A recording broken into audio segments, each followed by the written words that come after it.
Before I go into the vision, let me tell you a little something about my country. I come from Nepal, which is located in between China and India.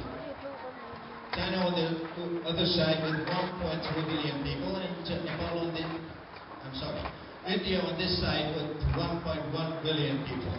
And nearby, Pakistan with 160 million people. Bangladesh, equal number. Then down south, Sri Lanka. And nearby, Myanmar, Thailand. And you are not very far, the Philippines. Asia. Right in the middle of Asia is the little country of Nepal. Total population, 30 million.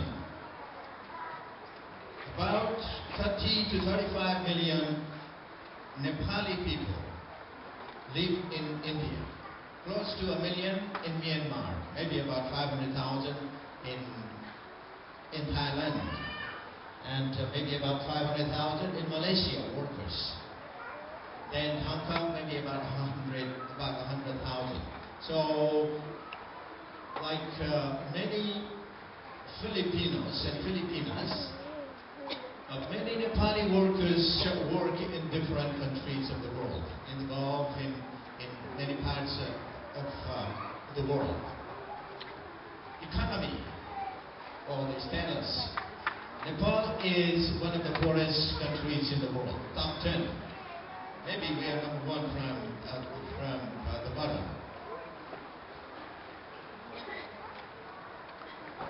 Politics. We used to have a king until recently, but the people did not like him, so he is no longer the king. Now there are political parties who fight among themselves. Constitution, we don't have one yet. We just finished an internal war. 12 years of internal war. So now we have at least some peace. Religion. The religion of Nepal is 37% Hinduism,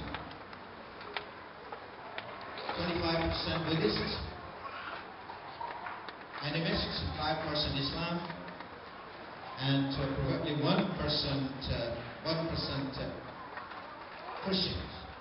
The history of Christianity in Nepal. 1957, there were 7 believers who had gone from Indian border to Nepal.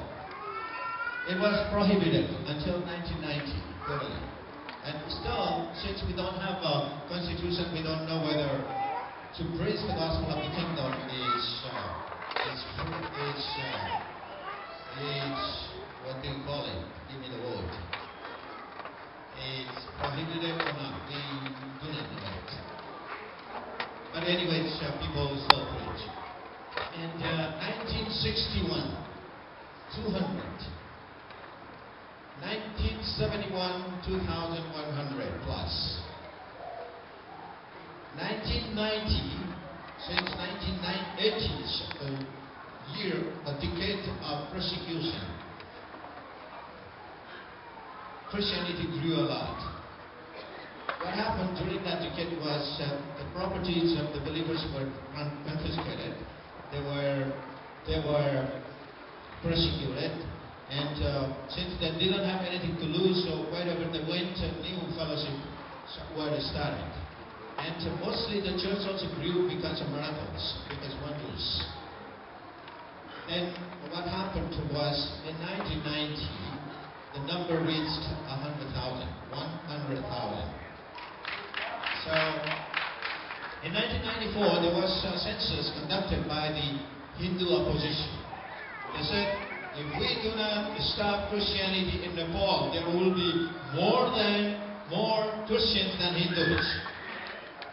That was the statement in the front lines, in the newspapers, net newspapers. I think that is coming true because these guys sometimes don't turn out to be prophets.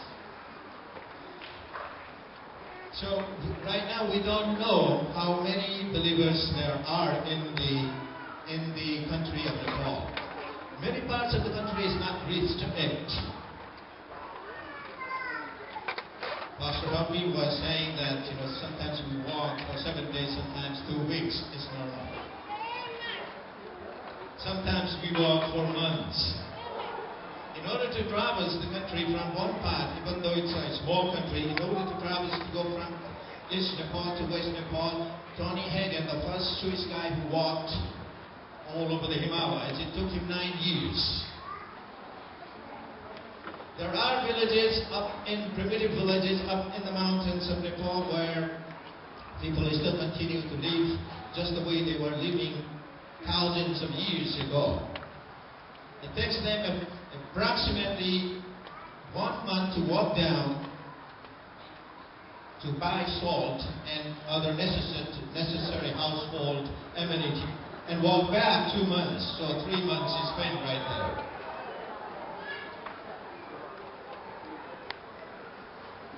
So it's a harsh country, and it's a beautiful country. Geography, the high Himalayas. There are over 385 mountains in Nepal higher than 20,000 feet. Then there are mountains less higher than the high mountains, high Himalayas, which have not been counted. And there are little hills, and there are also plains. There are 24 major rivers.